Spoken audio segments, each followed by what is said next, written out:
What's up guys, it's Nortrol here back with another video. In today's video, I'll be providing you with tips and tricks on how you can W key in ranked. Before we get started, I would like to point out that only 10% of you guys who watch my videos are actually subscribed to my channel. I'm really trying to hit 5K and grow as a YouTuber, and I will do the same if you show a little love on this video because it took me a while. So go on ahead and drop a sub and like the video. Don't forget to bell those post notifications. Without further ado, let's get into it. Okay guys, so for my first step on how you can W key in Fortnite, we'll be making sure that you are prepared. Many people like to jump into fights that they know that they only have a 50% chance of winning or knowing that they can't win. And to be honest, this is what makes you bad at W keying and being a fighter in general. People who don't think about their next move are what we like to call brain dead fraggers.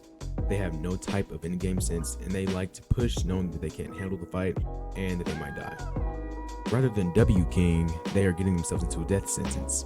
So in order to avoid this, I would highly recommend only pushing fights that you know you will win. Not only that, make sure that you have the mats, ammo, health, and etc. for the fight.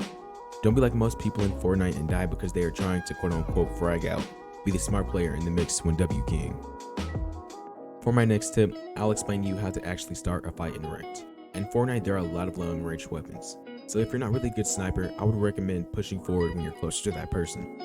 When you W key the other person, they shouldn't have an advantage or be able to run away. The fight has to be a stern fight. You have to know what you're doing in it, or otherwise you will be eliminated. And for most of you watching the video, I know you guys like to compete in cash cups and maybe console cups too. Well, for starters, kills matter in here. You have to key at some point, so take my advice on this one. Starting a fight like up close allows your enemy to know that you aren't bad at the game. It gives them the sense that you're actually a W keyer when it comes to competitive games. This usually makes them scared and less confident in a fight, which provides you with a more mental advantage. Okay guys, for my next tip, I'll be providing information on what fights to rush and which ones not to rush. If you and your duo hear reboot ban, then I would recommend pushing. If one player is being rebooted, then this is basically a 1v2, because the other person has nothing. But this is just common sense that everybody should know by now. Next, if you see a huge fight with people in shambles, I would probably push that. Especially if you have good loot, hills, and mats, because these people most likely don't have anything because they've wasted all their resources on this battle.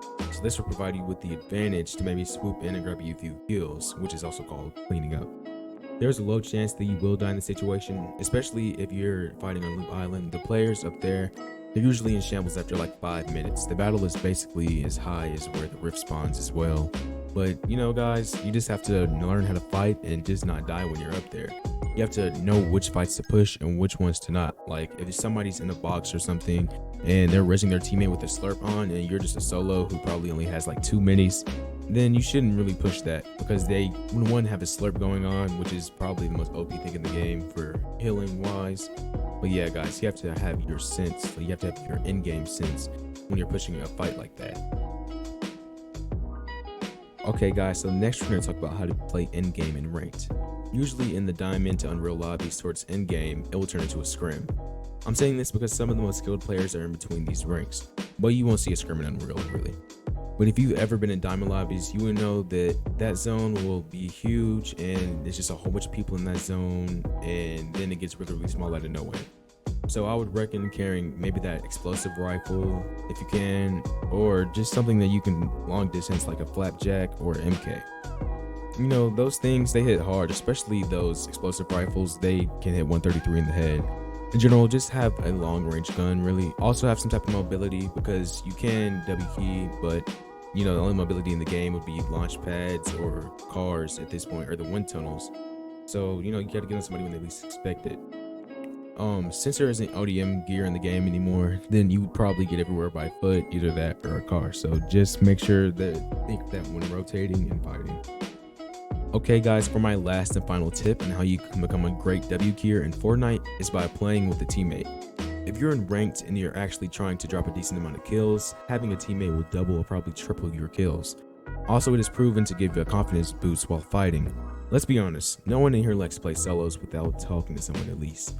Another upside to this is that when you push a fight and they get knocked, at least you probably have done some damage to both people.